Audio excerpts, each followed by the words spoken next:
The sun rises over southern New England, awakening 7 distinct villages in Groton, as it has for 300 years.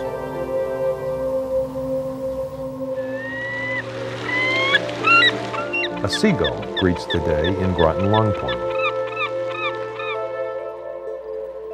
In downtown Mystic, a quiet street will soon host tourists wanting a glimpse of old New England. Big industry in the city gears up for another day in the largest industrial center of southeastern Connecticut.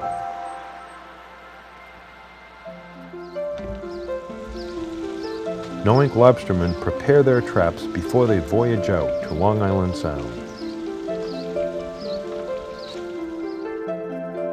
In northern Groton, the Navy watches over the security of our nation.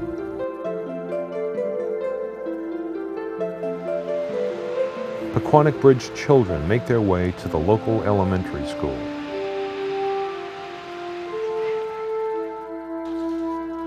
Local farmers harvest corn in Center Groton.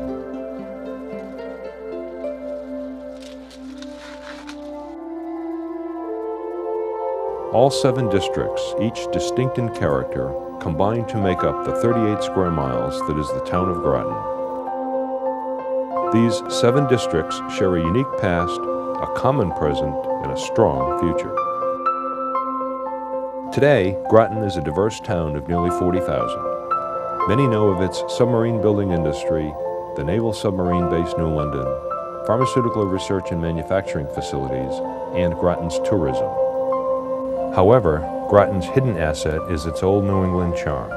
It is a town that is steeped in the tradition of its rich history of 300 years.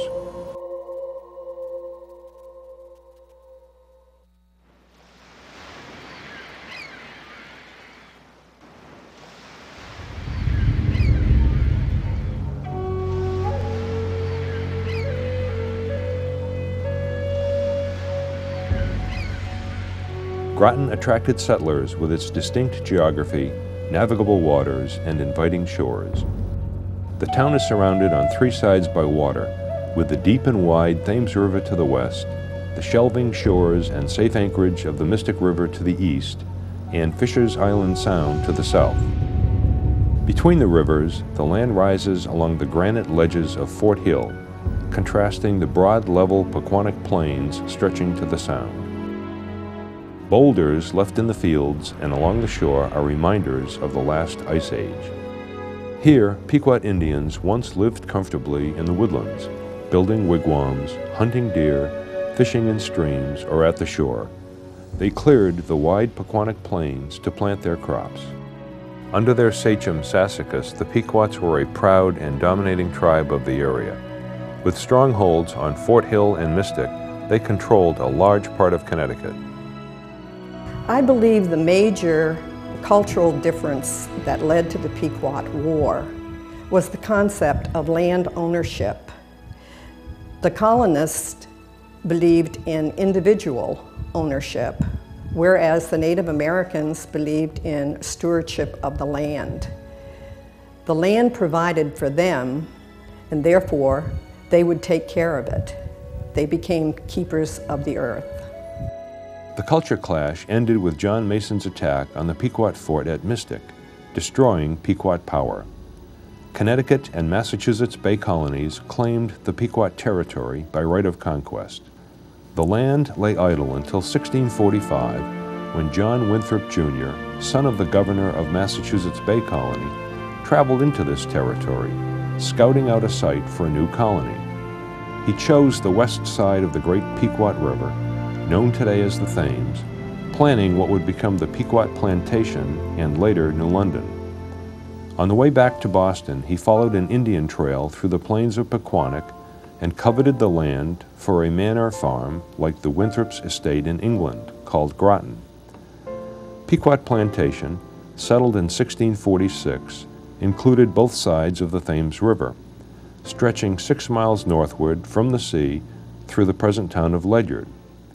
At first, the east side was used only for pasture, to feed cattle necessary for food and leather. Each settler had a level lot on the Pequannock Plains. Winthrop Jr., the colony's most important citizen, was given a prime piece of real estate that included Groton Long Point and Bluff Point. Settlers used clumsy Indian dugout canoes to reach the farming fields east of the Thames. In 1654, Carey Latham was chosen to manage the first established ferry. He lived in a house by the Groton ferry landing and became the first colonist to settle in what would become Groton. Other families followed, building homes on the east side. Early settlers included James Morgan, whose home site is marked in the Avery Morgan Cemetery, and Nehemiah Smith, who lived at the current site of the Jabez Smith House, now maintained as a museum by the town of Groton. James Avery's son, James Jr., married Deborah Stallion. Deborah's father gave the couple a house he had built on Birch Plain that would become known as the Hive of the Averys. Many generations of Averys lived in the sprawling house before it was destroyed by fire in 1894. Today, the Avery Memorial marks the site on the corner of Pequannock Road and Long Hill. Other early Groton settlers included the Burrows, Packers, and Fish families who settled in what is today the Mystic area.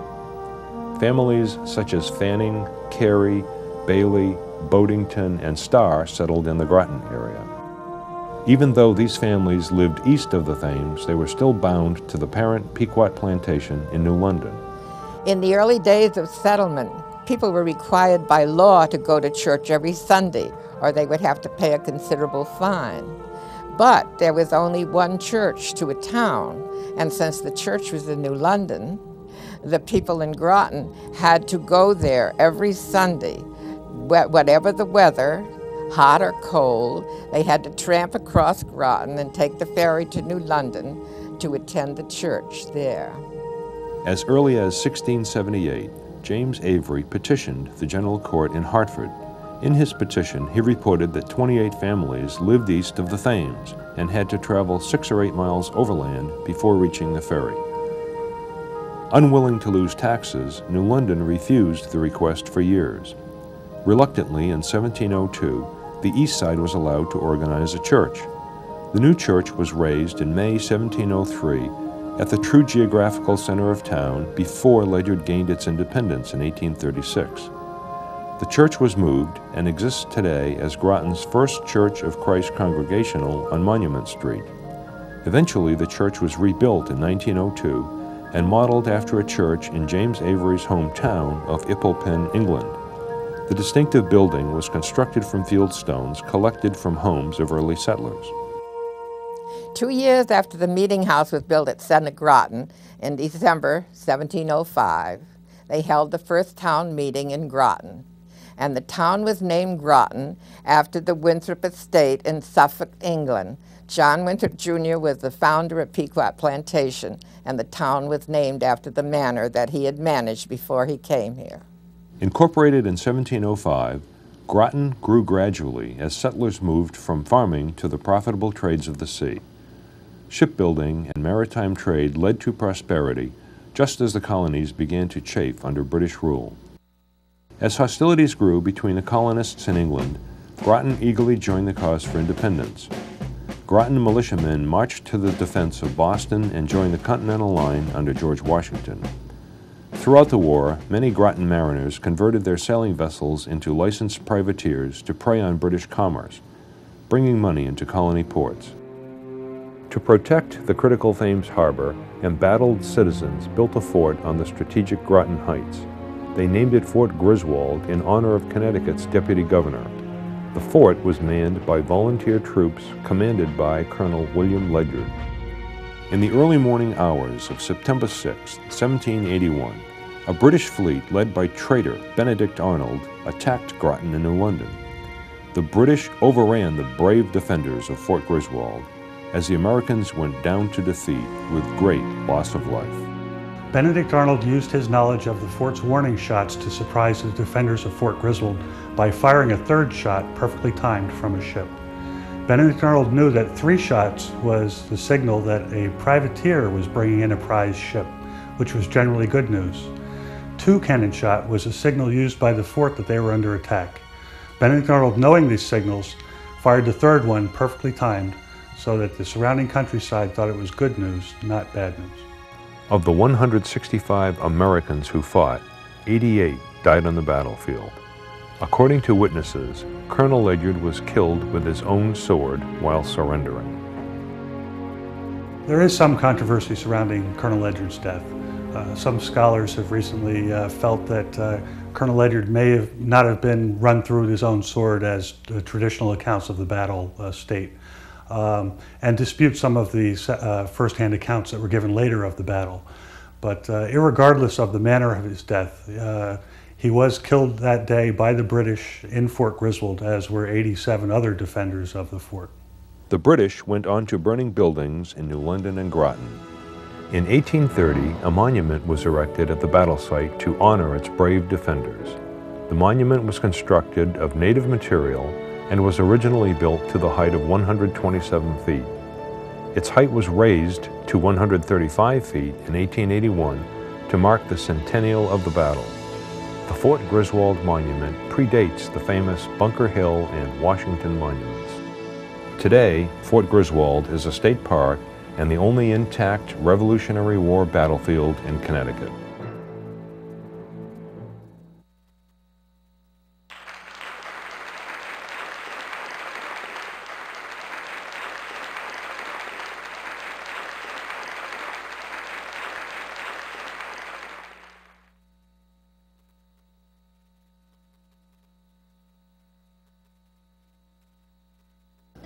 Born in 1750 at the family homestead in Center Groton, Nathan DeBall was Groton's best-known scientist and mathematician. Disliking the elementary school math textbooks that were being used after the American Revolution, DeBall wrote his own. DeBall's Complete Schoolmaster's Assistant was published in 1799 and was widely used from Maine to South Carolina. It taught the system of American dollars and cents instead of the British pounds and pence. DeBall also published the New England Almanac, a yearly publication considered a household necessity in 1773. The almanac provided important information about tides, weather, and planting. He also ran a navigational school out of his home, training many Groton mariners in navigation and navigational astronomy. His last text, DeBall's Practical Navigator, was published after his death.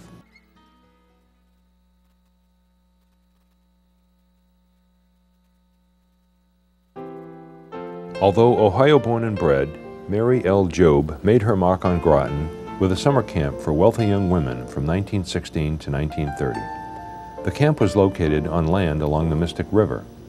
Named to both the Connecticut and Ohio Women's Hall of Fame, Jobe was an explorer, mountain climber, author, and photographer. She later became the wife of Carl Akeley, for whom the African Hall at the Museum of Natural History in New York is named. While a student at Bryn Mawr College in Pennsylvania, Jobe made her first expedition to the Canadian Rockies around 1902. She made subsequent trips back to that region to photograph and study the Gitskan and Carrier Indians of British Columbia. Her research provided the Canadian government with the first reliable map of uncharted territories near the Fraser River and Mount Sir Alexander. In her honor, Canada named a peak in the region Mount Jobe. Mary Jobe Akeley died in Mystic in 1966.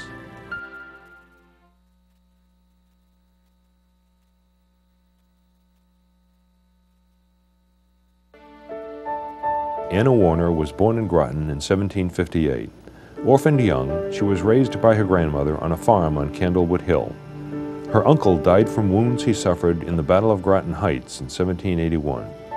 Seeing her uncle's bloody body as he lay mortally wounded after the battle left Anna with a lifelong hatred of the British.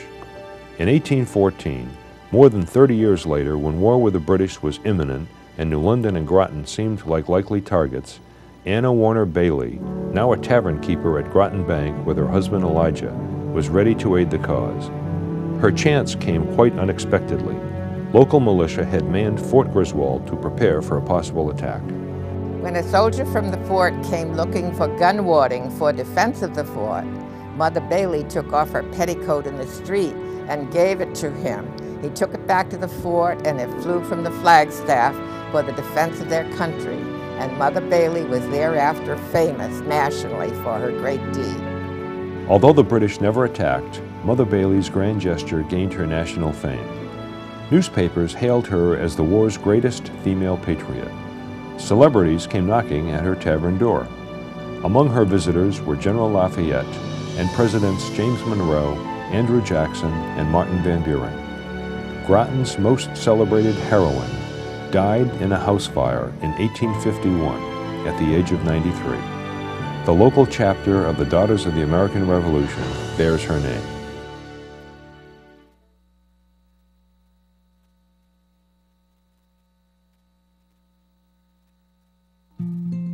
Eva Butler came to Groton in 1928 when her husband, Sylvester B. Butler, became the town's first superintendent of schools.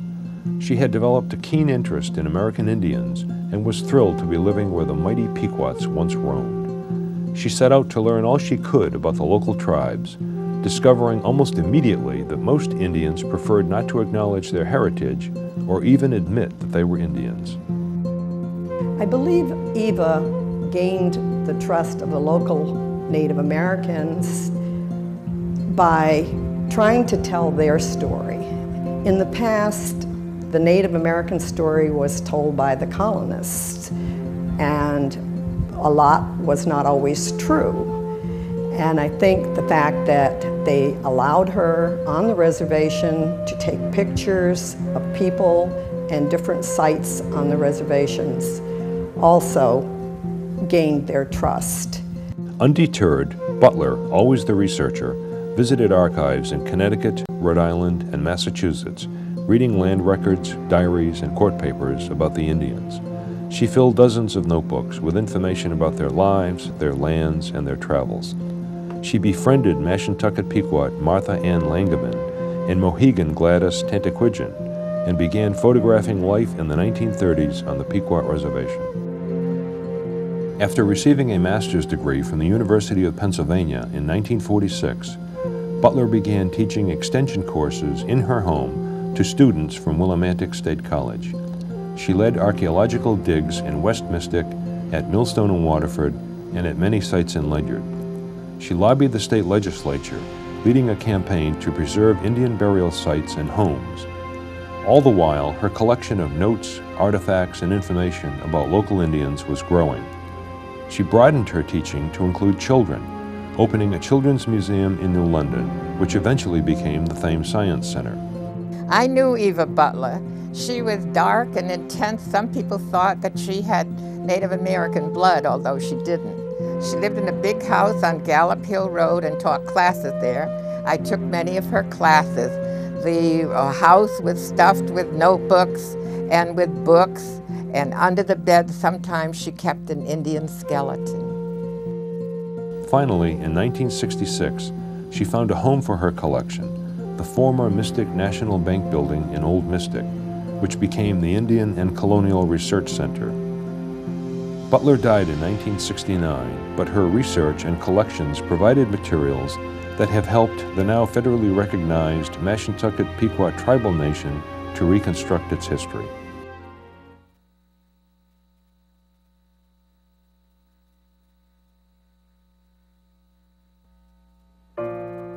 Groton's greatest benefactor, Morton F. Plante, was born August 18, 1852 in Branford, Connecticut.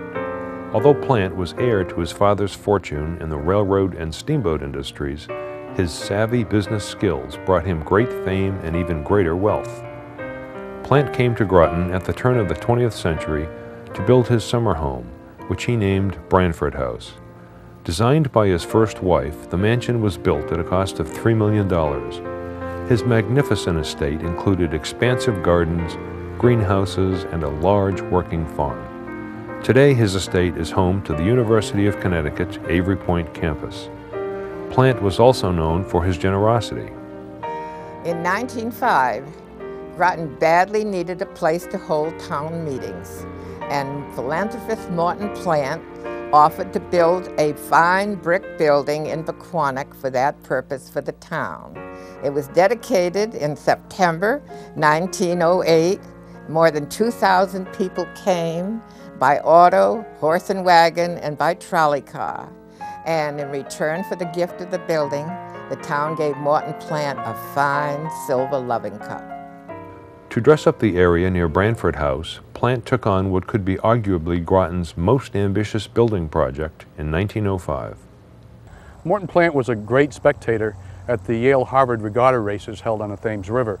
And as such, he would invite numerous guests and entertain them at his Branford House mansion.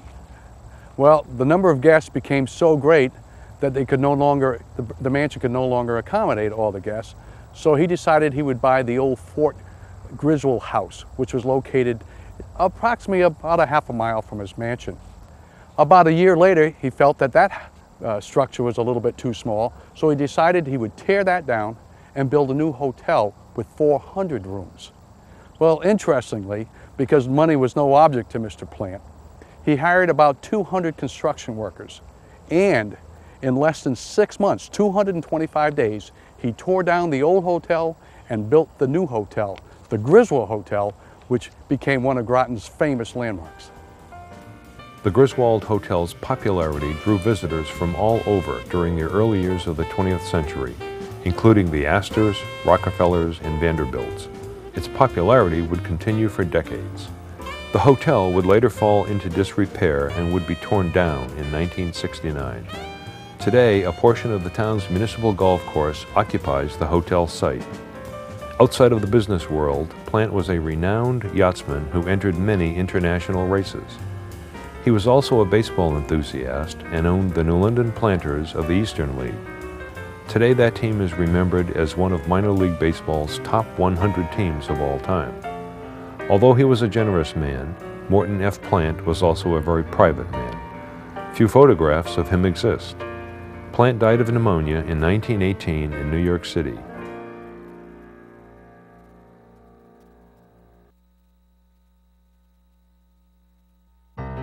In 1855, while on a whaling expedition, Captain James Monroe Buddington and his crew salvaged the British ship HMS Resolute from the frigid waters of the Arctic. Her crew had abandoned Resolute a year and a half earlier after it was frozen in the ice during an unsuccessful search for the missing British explorer, Sir John Franklin. Buddington figured it would be more profitable to save the ship than hunt for whales. He and his crew managed to free the ship. With only his watch, a quadrant, and compass as his guide, he made the long voyage back to New London. The United States government refurbished the ship and in 1858 gave it back to Britain as a token of friendship between the two countries. After 21 more years of service, HMS Resolute was scrapped in 1879. Queen Victoria ordered 3 desks made from its teak. One of those desks, elegantly carved and bearing a plaque explaining its history, was presented to President Rutherford B. Hayes in 1880. The desk has been used by every president since, sometimes in the Oval Office, sometimes in the private residence at the White House. President John F. Kennedy, a World War II naval hero, knew the history of the desk and used it in the Oval Office during his presidency. A replica of the desk is on display at the Kennedy Presidential Library in Boston.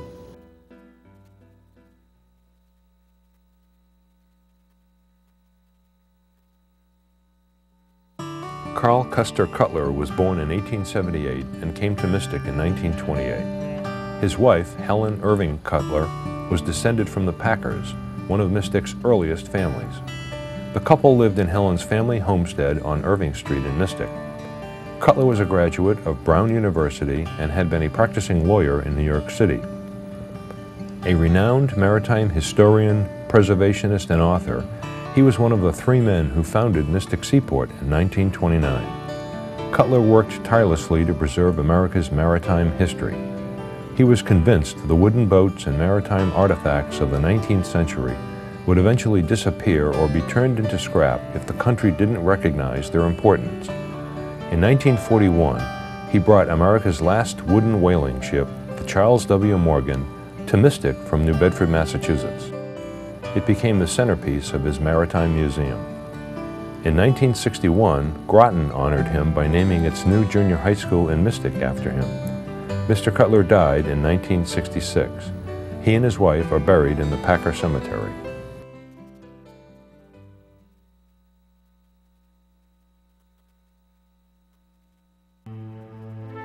Many know of Colonel William Ledyard, the brave defender of Fort Griswold, but few remember his nephew, John Ledyard, the Traveler. John was born in Groton in 1751. In his day, he was considered a world celebrity, acquainted with presidents and nobility. What made John Ledyard, the Traveler, so well known? He sailed with Captain Cook on his last voyage around the world and wrote a best-selling book about his adventures. He met Thomas Jefferson in Paris and convinced Jefferson to send Lewis and Clark on their famous expedition by telling him of the possibilities of a lucrative fur trade in the Pacific West. Living up to his name as the Traveler, Ledyard attempted to reach North America from Europe by walking across Russia in the dead of winter. His trip was cut short when he was arrested at the order of Empress Catherine the Great, who believed he was a spy. Ledyard was a household name, making headlines wherever he went. Numerous books were written about his exploits. If there had been a paparazzi in the 18th century, the Traveler would have been its darling. Ledyard the Traveler was about to embark on a new adventure to explore the African continent when he died of a fever at the age of 37.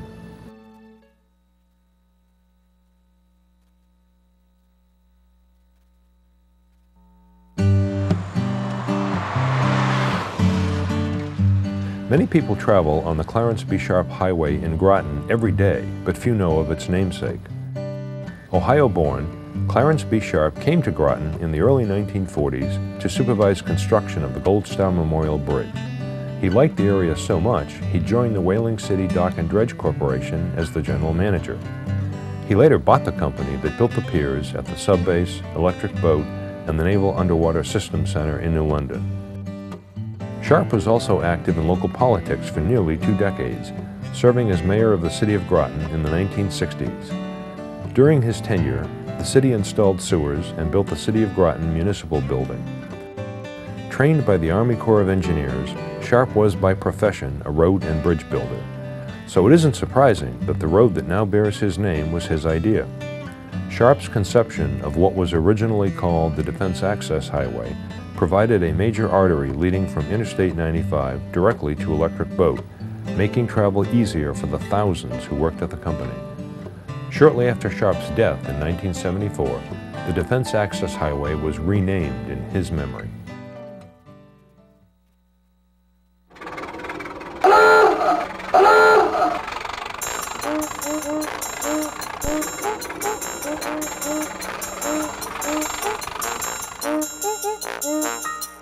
Today, most people take our modern transportation with its speed and ease for granted. But for the early settlers of Groton, getting around was difficult.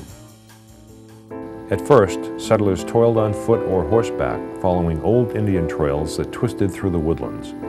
The old Pequot Path that connected Massachusetts with Connecticut passed through the town from east to west, roughly along present-day Route 184. Post riders carried mail over this route, a path so rugged that a horse could cover only 4 miles in an hour. George Washington once took this route on his way to Boston to ask for a promotion in the British Army. A plaque placed by the Daughters of the American Revolution near the intersection of Routes 117 and Route 184 notes his passage. Another trail connected Mystic with the Thames River, eventually becoming U.S. Route 1. Any significant travel would require an overnight stay at one of the town's many taverns. In 1712, Ensign Philip Bill kept a public house by Great Brook. The Woodbridge Tavern at Old Mystic dates from 1745. Another popular tavern stood at Center Groton, built by the Smiths and run by the Haleys. This building was moved in the 1980s and restored near Wells Road. After the Revolution, the New London and Providence Turnpike Company improved the road to Hopkinton, Rhode Island. Soon, daily stagecoaches drawn by sturdy horses rumbled along, stopping to pay a toll at the toll house on Tollgate Road.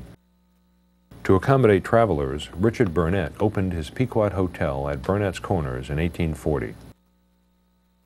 Bad roads were not the only obstacle for travelers. Groton was bordered east and west by rivers which had to be crossed by ferry.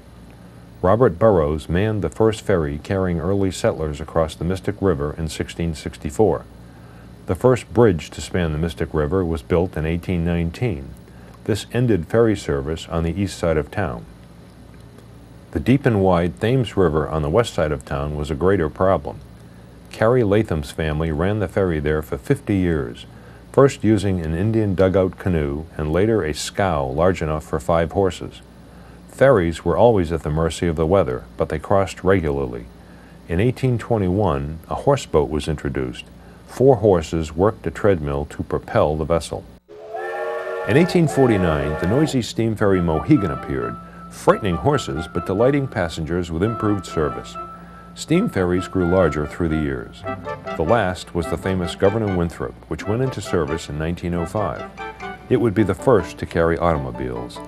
For centuries, the ferry was an absolute necessity in order to get to New London. By the mid-19th century, black smoke filled the horizon, signifying the end of the stagecoach era. The first railroad tracks were laid from Stonington to Groton, and rail service began in December 1858. Tracks ended at the Thames River, later the North Yard of General Dynamics. There, railroad cars were slammed aboard a squat steam railroad ferry to be carried across the river. Rail cars were yanked off in New London and hitched to another locomotive to continue their travel. Railroad ferries served until the first Thames River Bridge opened in 1889, hailed at the time as the longest span in the world. With the new railroad bridge across the Thames, railroad traffic increased. Now you could go directly from Boston to New York. It was more comfortable, it cost less money, and it was a real boom to the economy. With the new bridge, freight traveled faster and cheaper, increasing commerce. Rail service needed a new freight yard between Boston and New York where locomotives could take on water and coal for the long haul. Pequonnock's level plains, halfway between the two cities, were ideal for this purpose. Christened Midway, the yard opened in 1904 on land from the old Winthrop farm. It stretched a mile from east to west and 3 miles in circumference, enclosing more than 20 miles of tracks. Midway had a roundhouse for 20 locomotives, a hotel for employees, a huge refrigeration plant to ice the freight, a towering coal pocket, and a water tower. It was a thriving spot. Everyone in Pequonnock worked on the railroad. At the turn of the century, trolleys of the Groton and Stonington Street Railway Company came to town. During the week, trolley service carried factory workers, shoppers, and school children. Families frequently used the trolleys for weekend pleasure jaunts throughout the countryside as well. Supplied with electricity from the Mystic Powerhouse, they clanged their way across town. For a nickel, you could ride from Pequonnock to the Groton Ferry. The 1920s brought something new on the scene, the automobile. A car in every garage threatened the prosperity of the railroad and did away with the trolleys. Highways had to be paved and made auto-friendly. Construction on Route 1 pared down steep Baptist Hill and Mystic so the early cars could make the grade. Tourist cabins sprang up along the new road in Pequonnock, and the world was on wheels. Autos still had to cross the Thames by ferry before the old railroad bridge was converted into a new highway bridge in 1919. It offered a throughway on U.S. Route 1 from Boston to New York. This winding, well-known route served until Interstate 95 crossed the town and a larger Gold Star Highway Bridge was built. The original 4-lane Gold Star Memorial Bridge was built in 1943. It was built to replace an old railroad bridge that in 1919 was converted into a 2-lane vehicle bridge. Well, over the next 30 years, no one could have predicted the amount of traffic and the increase of the traffic that would go over that bridge. In fact, With the increase in population of workers at Electric Boat and Pfizer, over 22,000 employees would travel that bridge daily. Well, if there was ever an accident, which there were several accidents on the bridge, it would stall traffic for hours.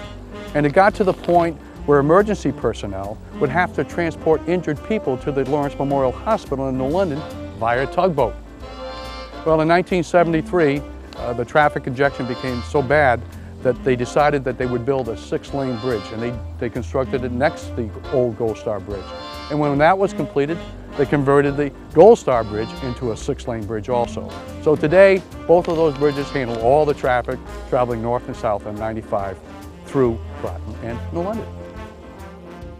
The four wheels of automobiles were not the only sign of modern transportation. The Wright brothers propelled early air travel, and soon transportation in Groton took to new heights. Pequonnock Plains was ideal for Groton's own airport, named Trumbull Field, in honor of Governor John Trumbull.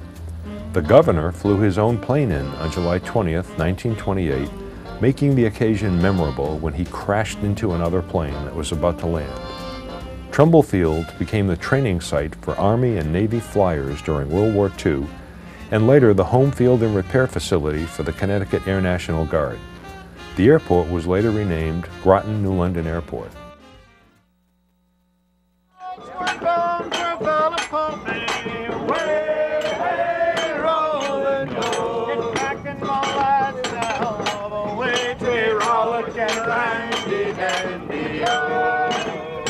Groton's economic tides have always been linked to the sea.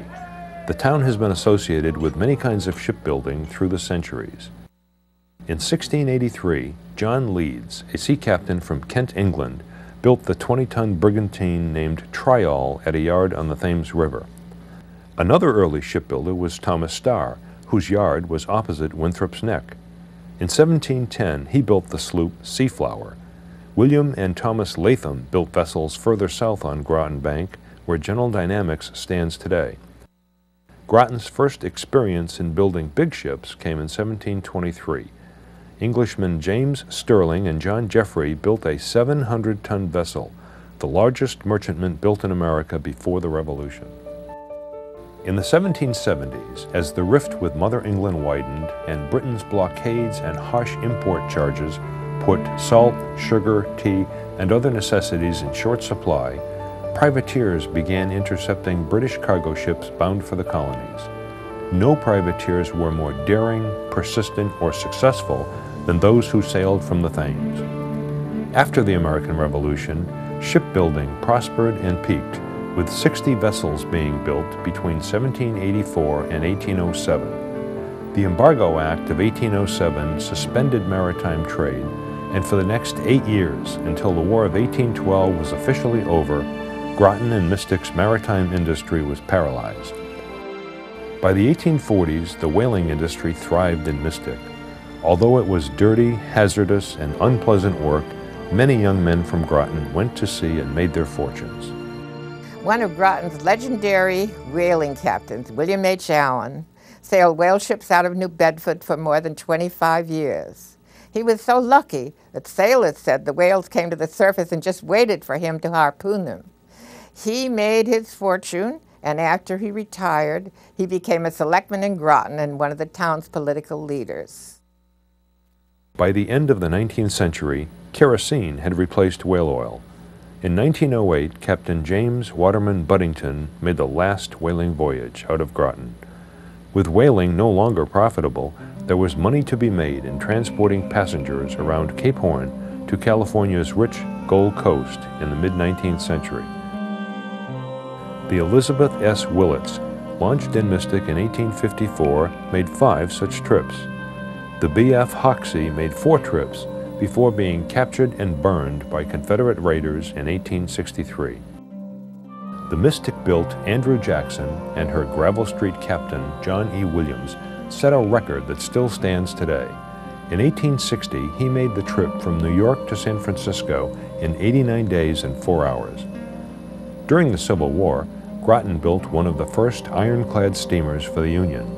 The West Mystic firm Maxon and Fish was commissioned to build the bomb-proof steamer Galena, which was launched on February 14, 1862. Its first mission proved it was not bomb-proof when its thin metal plating was riddled by the Confederates at Drury Bluff, Virginia. 13 of her crew members were killed. During the war, shipyards along the Mystic River turned out 56 wooden steamers for government service. In the 1870s, shipbuilding shifted to no-ank as John Palmer and his sons Robert and John founded one of the largest wooden shipbuilding plants on the Atlantic seaboard. It thrived into the early 20th century, building everything from fishing vessels to sound steamers. In 1900, Eastern Shipbuilding Company, located on the present site of Electric Boat, began building 2 giant steel freighters. The steamer Minnesota, launched in 1903, and sister ship Dakota, launched a year later, were the largest steel freighters in the world. But they were not profitable. Designed to carry wheat from the Midwest to the Orient, the ships couldn't find return cargo. Dakota was lost near Yokohama in 1907. The Minnesota was converted for Army transport, taking troops to England during World War I. During World War I, there was a need for steel vessels. Groton Iron Works employed more than 4,500 workers to meet the demand. Unfortunately, the armistice was signed just 24 hours after the first ship, Tolland, was launched. None of Groton Iron Works' ships saw action during the war. A new era in shipbuilding was born on April 11, 1900, when the Navy accepted its first submarine built by John P. Holland and his Electric Boat Company in Elizabethport, New Jersey. Electric Boat eventually established its Groton shipyard on the site of the former Eastern Shipbuilding Company on the Thames River. Known as the New London Ship and Engine Company, or NELSCO, the company manufactured the first marine diesel engines in America. NELSCO built its first submarine in Groton in 1925, not for the United States, but for Peru. Now known as the NELSCO division of the Electric Boat Company, its first submarine for the U.S. Navy was the Cuttlefish in 1933. By 1939, 17 subs had been built at Groton. World War II brought a greater demand for submarines. Electric Boat responded by opening its South Yard in 1941 and the Victory Yard on the former Groton Iron Works property in 1942. Electric Boat's contribution during World War II in submarine building was nothing short of extraordinary. We built more submarines than any other shipyard in the United States, and the submarines continued to improve throughout the war, playing a major role in the victory in the Pacific. All of this was enough to win the town the title Submarine Capital of the World. But the real jewel in the crown was yet to come.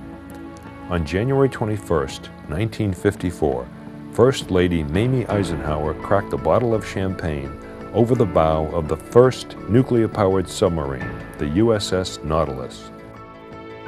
After setting many undersea records, including the first to sail under the North Pole, the vessel was decommissioned in 1986. Nautilus has a permanent home in Groton as the centerpiece of the Submarine Force Library and Museum, located next to the Naval Submarine Base, New London.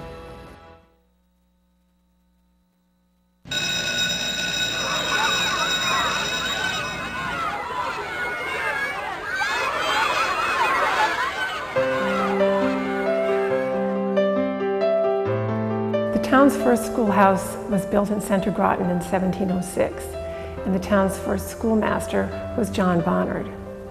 Later, the town was divided into many smaller school districts, each with one-room schoolhouses, and each with its own board of supervisors who came to visit the schools and to examine the teachers' work. In 1810, the town had 25 separate school districts.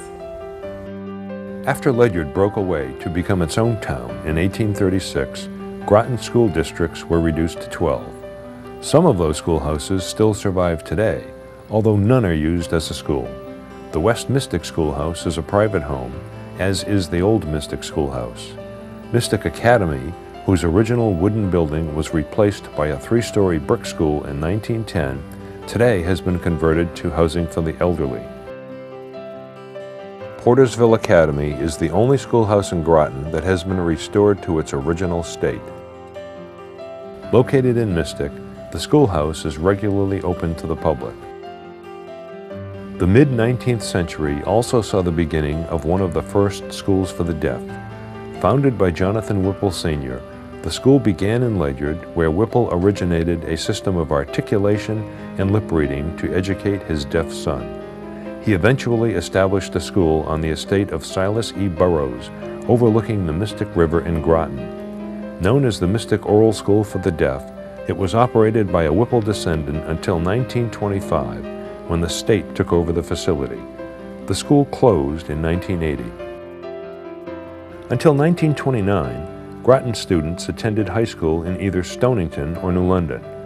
That year, Groton opened its first high school, Robert E. Fitch, named after the late son of Groton businessman Charles P. Fitch, who donated funds to build the school. Robert E. Fitch had served as the borough tax collector and died in 1922 at the age of 53.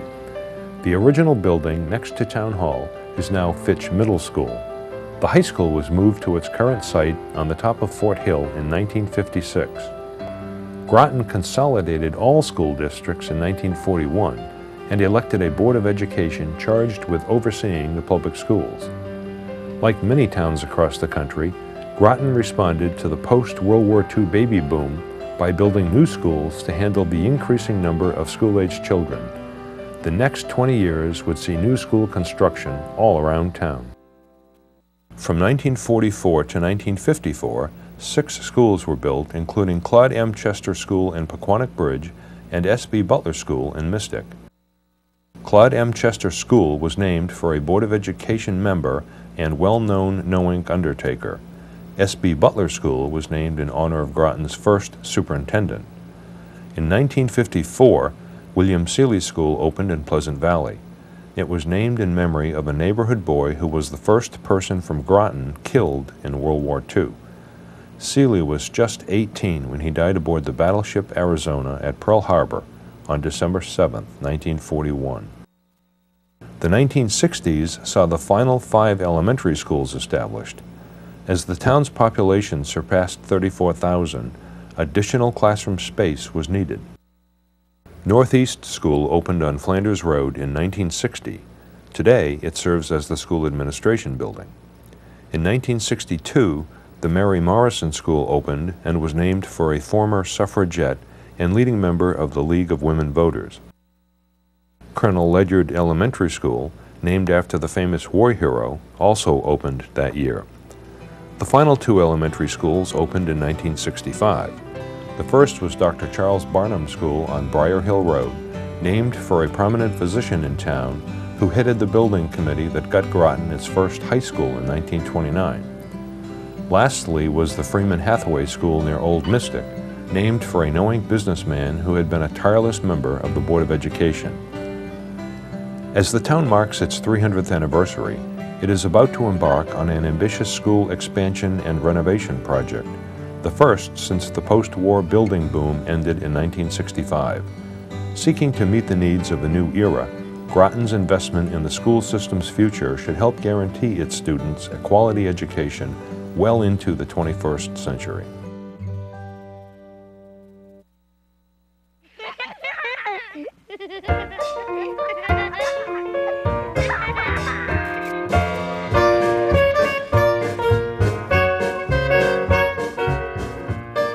Some of today's favorite recreational spots are yesterday's as well. The 860-acre Bluff Point Coastal Reserve, once owned by the town's founder, John Winthrop Jr., has changed little since the early days. The park and shoreline remain in their natural state and regularly attract visitors on foot or by bike. Nearby Haley Farm also retains the look of its historical past. The park was formerly the model farm of Caleb Haley, who made his fortune in New York's Fulton Fish Market. The land's winding trails and beautiful scenery make it a sanctuary for nature lovers. Groton's beaches hold a special place for residents as well. From the turn of the 20th century, Eastern Point Beach and Chenecasset Beach Club were hubs for summer fun for Groton families. Founded as a summer colony, Groton Long Point is still a close-knit community of year-round residents. The Point's sparkling waters, attractive beach, and social events at its casino have made it a summer playground for all ages. A century ago, Morton Plante's Griswold Hotel was the outstanding summer destination in southern New England. At the height of its popularity, the Griswold was the most glamorous place around for those that was growing up in this area. Some of the notable guests there were President William Howard Taft and President Franklin D. Roosevelt and Mrs. Jacqueline Kennedy. Franklin D. Roosevelt came for the Yale-Harvard boat races in June at a time of the year when the hotel was thronged with wealthy and glamorous guests. Guests at the hotel could also take advantage of its 18-hole golf course. The Shenecosset Golf Course, developed by Morton Plante, was later redesigned by famous golf architect Donald Ross in 1926. After the hotel closed, the town acquired the course in 1967. Sadly, the Griswold's popularity declined after World War II, and several efforts to revive it failed. So the property was bought by Charles Pfizer in 1968, and the next year the hotel was taken down. At present, the site of the Griswold is part of the town's Shenecosset Golf Course, so we still have the wonderful memories and the view. The first public beach in Groton was located on the Pequannock River and opened in 1956. It adjoined Trumbull Airport, but had to be relinquished because of airport expansion. The town beach was later moved to Esker Point. Its popularity continues to grow today, and it has become a summertime hotspot where concerts can be heard on a warm summer night. Public parks began sprouting up around Groton nearly a century ago. The Pequannock Plains attracted horse lovers who organized the Groton Driving Park. The park held harness racing where trotting horses vied for fame and fortune. Later, it would race early automobiles, thrilling the crowds who cheered them to the finish line. Today, Sutton Park stands on this site and holds the area's prime skateboard park. America's favorite pastime influenced the building of two popular parks. Burroughs Field is located on South Road and is home to Groton's Little Leaguers. The field is named after Calvin Burroughs, who was a local World War II hero. Washington Park, named in honor of our first president, has hosted its share of baseball games. The 29-acre Washington Park is located in the city of Groton's district of the Town of Groton. In the early 1900s, the property consisted of pastures, swamps, and a dump. In 1932, when the property was deeded over to the borough of Groton, there was only one crude baseball field on the property.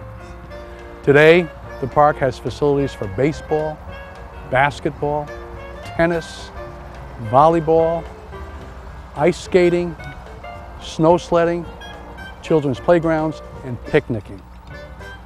Over the years, the park was used by many semi-professional baseball teams. In fact, Hall of Famer Yogi Berra played here when he was stationed at the submarine base. It's said that he was recruited while he was playing here for the New York Yankees. There's a lot of truth in the cliche that some people's junk are other people's treasures. What was once a dump is now one of the jewels of recreation for the town of Groton.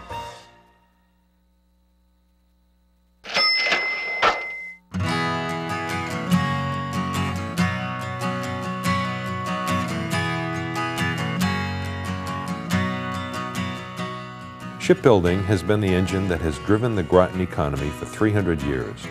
But it is the contributions of smaller businesses that have built neighborhoods and the foundation of the town. From early on, Thames Street in Groton Bank and West Main Street in Mystic had been the town's primary shopping areas. Albert F. Hewitt ran the Groton Grain Company at 147 Thames Street, selling grain, feed, hay, and straw. John L. Couch owned Groton Hardware at 169 Thames Street, where in the early 20th century, customers could buy housewares, toys, and marine hardware. Groton Pharmacy, next to the ferry landing at Thames and School Streets, was run by C.S. Woodhull. Howard A. Edgecombe and Irving H. Poppy ran a shop at 137 Thames Street that specialized in men's clothing and furnishings. Today, it is home to Paul's Pasta. Well, besides nuclear submarines and pharmaceuticals, Groton also made a name for itself by producing another product, a banjo. In 1920, Frederick Bacon opened up a banjo manufacturing company on Thames Street. In 1922, He partnered with another gentleman named David Day, and together they produced what they called the B&D Silver Bell Banjo. Back then it sold for about $450 to $1,000. Today, if you have one in good condition, it'll sell in upwards to the thousands of dollars. At the peak, the Bacon Banjo Company produced about 4,000 banjos and other instruments a month and employed about 20 to 25 people.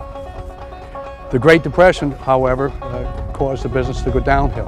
And in 1932, Mr. Bacon left the company. And then in 1938, after the hurricane, the Bacon Banjo Company was sold to a company in New York, and manufacturing of banjos in Groton was discontinued. Businesses associated with the fishing industry also settled along Thames Street. M. Costa and Son Market, known for its lobster and seafood, and G. M. Long, a wholesale fish business, thrived on the waterfront in the 1930s. On nearby Eastern Point Road, the Atlantic Coast Fisheries Corporation of New York operated a wholesale business preparing fish for market. Atlantic Coast Fisheries were a pioneer in the area of early frozen foods.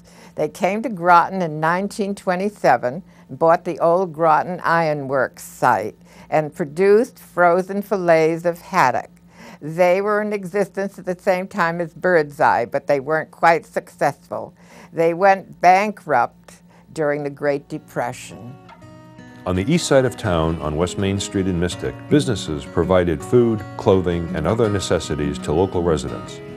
I.W. Dennison General Store was a mainstay of downtown Mystic in the late 19th and early 20th century. If you wanted your daily paper, you could stop by Kretzer's on the corner of West Main and Pearl Streets. Businesses have also thrived in other parts of Groton as well. In the Pequannock area between 1911 and 1917, Thomas N. Dickinson manufactured Ledyard brand witch hazel on the site of the original village grist mill. The copper stills he used can be found in the Smithsonian today. On Pequannock Road, you could find the Max Pollock and Company thread mill. From 1920 to 1958, the mill spun heavy thread for sewing baseball equipment and automobile upholstery. The building today is part of the Electric Boat Company. One of the world's most renowned businesses began calling Groton home in 1946 when the Charles Pfizer Company converted the former Victory Shipyard to a chemical and pharmaceutical facility. At the time, Pfizer was the leading producer of citric acid. More notably, the company was famous for its production of penicillin that was used to treat Allied soldiers during World War II. Pfizer became the world's largest producer of the miracle drug. In 1959, Pfizer dedicated its first research and development facilities in Groton. Today, Pfizer's Groton facility is the largest manufacturing and research and development campus in the world, employing several thousand people.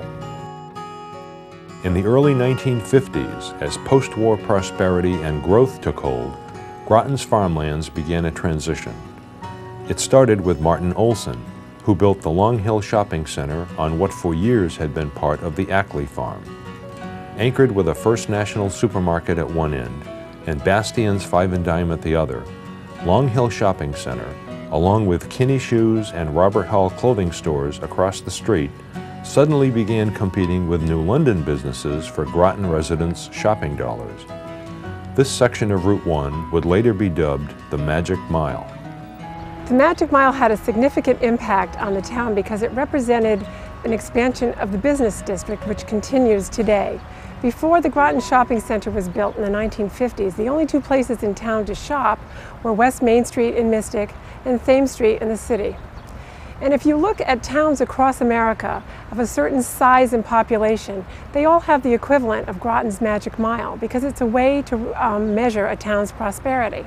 In subsequent decades, shopping centers were built behind Olson's original shopping center and farther down the road. In 1967, the UA Cinema opened, and Groton residents no longer had to cross the river to the Guard and Capitol theaters in New London to see Hollywood's latest features. Today, the Magic Mile extends along Route 1 from Buddington Road to Interstate 95.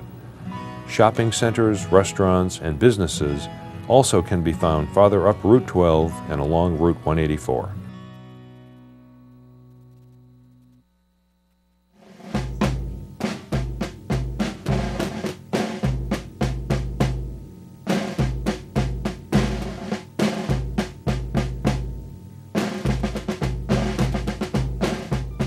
Standing as the cornerstone of Groton's wartime contributions, the monument at Fort Griswold is the symbol of the sacrifices made by Groton residents defending their land. The Revolutionary War created a nation, but the wars that followed would define it. Groton residents have never hesitated to lay down their lives for their country. After President Madison declared war against the British in 1812, the British began a tight blockade of the coastline. The British assigned powerful warships like the 84-gun Ramillies to patrol the shore. Few American vessels got through, and the blockade completely disrupted the thriving maritime trade. Even small fishing boats were captured. Angry with the high-handed enemy, Mystic seamen built and manned Fort Rachel at the mouth of the Mystic River and launched a campaign of trickery and deceit. They captured small enemy vessels and harassed the British till they christened Mystic a cursed little hornet's nest. Other Mystic captains tried unsuccessfully to use an early torpedo to destroy the huge Ramillies as it lay off Eastern Point. During this time, Mother Bailey would capture national attention by offering her now famous petticoat. The firing on Fort Sumter brought civil war in 1861. Groton would help preserve the Union. Dozens of local men enlisted. 2 Groton men were awarded the Medal of Honor for extreme valor. Captain John Knight Buckland of Mystic was cited for bravery at Chancellorsville. Though wounded and with the enemy only 25 yards away, he managed to disable 1 cannon and capture another. He is buried in Lower Mystic Cemetery. Robert A. Gray of Groton Bank risked enemy fire at Drury's Bluff while retreating to rescue a wounded officer. Gray later presented a Civil War monument to the town. It stands near the Groton Monument near Fort Griswold. Those who lost their lives included Horatio Nelson Fish Jr. from Mystic. He died of wounds he received in battle in Virginia before his 21st birthday. His letters home are preserved at the Mystic River Historical Society. The Weeks brothers from Knowink also gave their lives fighting for the Union and lie in Knowink Valley Cemetery. Dozens of Mystic-built vessels served the Union War effort, including the famed ironclad Galena. Groton's vessels figured significantly in the Civil War's many Navy engagements. The subbase was established in 1868 when residents of Groton and New London lobbied the federal government for a Navy Yard. Although the naval facility has always carried New London in its name, it has always been located in Groton. New London had been known as Whaling City, and when petroleum was discovered for lighting in the 1860s, New London needed another economic cash cow. They were in bad difficulties. So they thought it would be wonderful to have a Navy base, a Navy Yard in New London, and they lobbied very hard for that. There wasn't enough land in New London to use, so they decided to buy land in Groton, and the land was conveyed to the federal government in 1868. The New London Navy Yard received little use for the first 45 years. But in 1915, the fledgling submarine force began using Long Island Sound for test dives and training, putting in at night at the Navy Yard. Consequently, the old Navy Yard on the Thames was officially commissioned as a submarine base in 1917. It was in World War I that the nation's infant submarine service began to grow. Groton residents were among the 2,000 officers and enlisted men trained at the subbase during the war years. Others from Groton enlisted in the Army. The bombing of Pearl Harbor in 1941 hit home for many Groton residents. The surprise attack led Groton to increase its military security. An observation tower was activated on Fort Hill, blackouts were observed, and the shipyards worked day and night providing submarines for the war effort. Government housing sprang up in town, in the Fort Hill area, Bill Avenue, and Navy Heights. Trumbull Airport became a training ground, first for the Army and later for the Navy. The Coast Guard developed a training station at Avery Point. Marcus Trail's old barn on Thomas Road evolved into the Russian Rooster, a popular USO center organized by Mary Morrison to entertain service men and women based in Groton.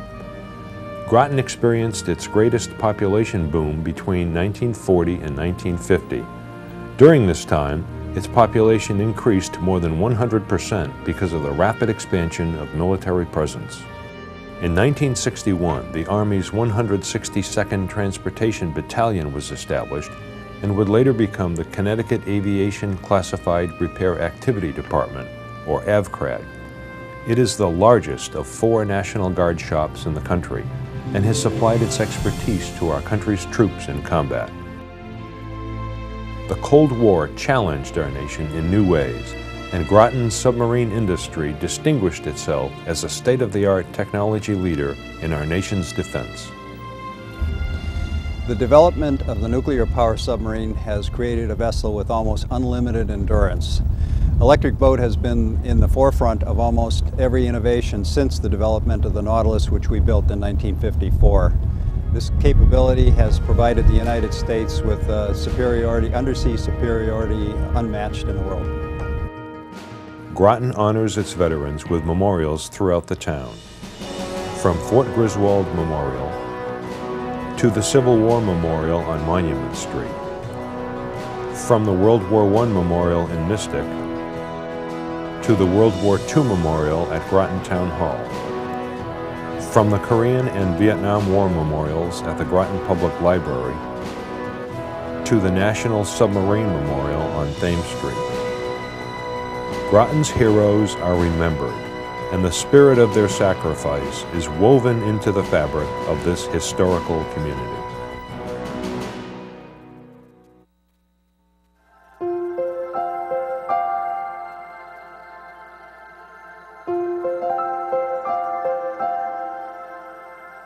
Tomorrow the sun will rise over Groton, lighting the way toward the future, starting another day in Groton's exciting history.